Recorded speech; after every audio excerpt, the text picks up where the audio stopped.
কোরআনের অর্থ অবশ্যই বুঝতে হবে। এটা নিয়ে তো অনেকে তর্ক করেছে আমার সাথে গত বছর।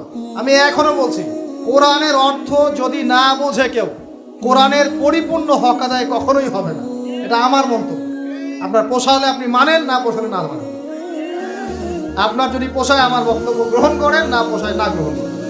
কোরআনের হক যদি আদায় করতে হয়, কোরআনের হক আদায় করতে হয়, কোরআনের হকটা যদি আদায় করতে হয়, অর্থ অবশ্যই বুঝতে হবে। কোনো অবস্থাতেই কোরআনের অর্থ বোঝা ছাড়া আপনি কোরআন বুঝতেই পারবেন না, মানতেই পারবেন না, সম্ভব না। অনেক এক্সাম্পল দিয়েছি এর আগের লেকচারগুলোতে, একটা খালি বলছি আপনার। মনে করেন আমি আপনার সামনে একটা আয়াত তেলাওয়াত করলাম, বিসমিল্লাহির রহমানির রহিম, আলহাকুমুত তাকাসুর হাত্তা যুরতুমুল মাকাবির কাল্লা সাওফা তা'লামুন সুম্মা কাল্লা সাওফা তা'লামুন কাল্লা লাউ তা'লামুনা ইলমাল ইয়াকিন লাতারাউন্নাল জাহিম সুম্মা লাতারাউন্নাহা আইনাল ইয়াকিন সুম্মা লাতুসআলুন্না ইয়াওমাইযিন আনিন নাঈম। আমাকে অর্থ বলেন, কি বুঝলেন এই সূরা থেকে? আপনি কি বুঝলেন? আব্দুল্লাহ ভাই কি বুঝলেন? আব্দুর রহমান ভাই কি বুঝলেন? আপনি বুঝছেন তেলাওয়াতটা সুন্দর ছিল, হুজুর সুর দিয়ে বলে না, এমনি এমনি বলেছে। আর যদি সুর করে পড়তাম, সুরটা শুনে বলতেন সুরটা ভালো ছিল, আপনি এতটুকু হেদায়েত পেয়েছেন। কিন্তু যে ব্যক্তি এখানে, যারা মাদ্রাসার ছাত্র ওলামা একরাম যারা আছেন, তারা এই আয়াতের গভীরে ঢুকে এর শিক্ষাটা নিতে পেরেছে। যখনই আমি তেলাওয়াত করেছি আলহাকুমুত তাকাসুর হাত্তা যুরতুমুল মাকাবির, যে কোরআনের অর্থ জানে তার কলিজার মধ্যে একটা ধাক্কা লেগেছে। জিজ্ঞেস করে দেখেন, আল্লাহ পাক বলেছেন প্রাচুর্যের মোহ তোমাদেরকে মোহাচ্ছন্ন করে রেখেছে। দুনিয়ার এই প্রাচুর্যের মোহ তোমরা এর মধ্যে ডুবে গেছো, মোহাচ্ছন্ন করে রেখেছে। যতক্ষণ না তোমরা কবরে যাচ্ছ, কখনো নয়, শীঘ্রই তোমরা জানতে পারবা। অপেক্ষা করো, শীঘ্রই জানতে পারবা। তোমাদেরকে অবশ্যই জাহান্নাম দেখানো হবে এবং কিয়ামতের মাঠে অবশ্যই তোমাদেরকে নিয়ামত সম্পর্কে জিজ্ঞেস করা হবে। যে এই অর্থটা বুঝলো, জানলো, তার তার কলিজার মধ্যে কোরআনের মর্মটা নাজিল হয়ে গেল না? সে কোরআনের হকটা কি বেশি আদায় করলো না আপনার চাইতে? সে কোরআনের শিক্ষা অর্জন করতে পারলো না? এখন এই আয়াতের উপর আমল করলেই তো তার জীবন সফল। এখন বলেন, অর্থ বোঝার দরকার আছে কি নাই? এভাবে প্রতিটা আয়াত যে ব্যক্তি জানে, সে তার জীবনটাকে সুন্দর করে গোছাতে পারবে না? সে দুনিয়া আখিরাতে সফল হবে না আমি হব? নিঃসন্দেহে সে ব্যক্তি সফল হবে যে কোরআনের এবং সুন্নাহর অর্থ জানে এবং বোঝে, আমল করে। আল্লাহ পাক আমাদের সবাইকে কোরআনের অর্থ বোঝার তৌফিক দান করুন। এখন প্রশ্ন হচ্ছে কিভাবে বুঝবেন?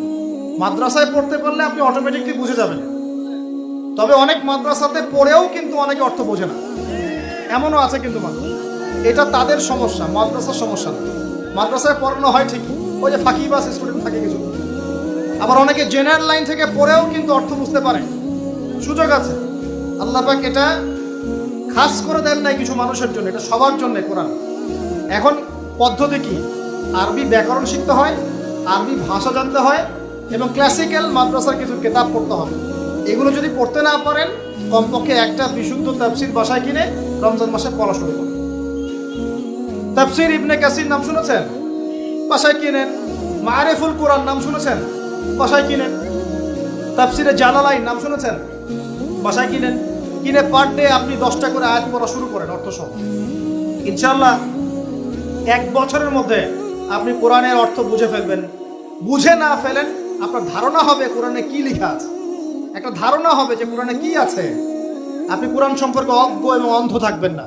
আল্লাহ পাক আমাদের সবাইকে কোরআনের হক আদায় করার তৌফিক দান করুন। এরপরে কাজ হচ্ছে কোরআনের আদেশগুলো মেনে চলা। কোরআনে আল্লাহ যত আদেশ দিয়েছেন সবগুলো মেনে চলা। একই সাথে আল্লাহ যত নিষেধ করেছেন নিষেধগুলোকে বর্জন করা। এই কাজগুলো করার পর আমরা যখন কোরআনের দাওয়াত মানুষের কাছে পৌঁছে দিব, ইনশাআল্লাহ আবু জেহেলের সমাজ পরিবর্তন হয়ে মুহাম্মদ সাল্লাল্লাহু আলাইহি ওয়াসাল্লামের সমাজ হবে ইনশাআল্লাহ। এই কারণেই রমজান মাসে কোরআন নাজিল হয়েছে। কোরআন আমাদের সামনে আছে, রমাদান আমাদের সামনে আছে। এখন এই রমজান মাসে আমরা কোরআনকে কিভাবে মূল্যায়ন করব, কিভাবে সময় দেব, নিজ নিজ অবস্থান থেকে আপনারা এখন ভাবতে শুরু করেন। আল্লাহ রাব্বুল আলামিন আমাদের সবাইকে আল কোরআন বিশুদ্ধ করে তেলাওয়াত করার তৌফিক দান করুন। আল্লাহ পাক আমাদের সবাইকে এই রমজানে প্রত্যেক দিন কমপক্ষে 1 পারা করে কোরআন পড়ার তৌফিক দান করুন। আল্লাহ পাক আমাদের সবাইকে আল কোরআনের কমপক্ষে 1টা পারা হিফজ করার তৌফিক দান করুন এবং কোরআনের অর্থটা বোঝার জন্য মেহনত করার তৌফিক দান করুন। আল্লাহ পাক আমাদের সবাইকে কোরআনের আদেশ মেনে চলার তৌফিক দান করেন, নিষেধগুলোকে ছেড়ে দেওয়ার তৌফিক দান করেন এবং কোরআনের দাওয়াতটা মানুষের ঘরে ঘরে পৌঁছে দেওয়ার তৌফিক দান করেন। আগে নিজের উপর বাস্তবায়ন করব, তারপর পরিবার, তারপর সমাজ ইনশাআল্লাহ। এবং নিজে একা একা নয়, সবাইকে নিয়ে ইসলাম পালন করব। ইনশাআল্লাহ আবু জাহেলের সমাজ পরিবর্তন হয়ে মুহাম্মদ সাল্লাল্লাহু আলাইহি ওয়াসাল্লামের আদর্শের সমাজ হবে ইনশাআল্লাহ, আজ হোক আর কাল হোক। আল্লাহ পাক আমাদের সবাইকে কবুল করে নিন, বলি আমিন। সুস্থ শরীরে রমজানে পৌঁছে দিন, বলি আমিন। এবং রমজানে কোরআনের হক আদায় করার তৌফিক দান করেন, বলি আমিন।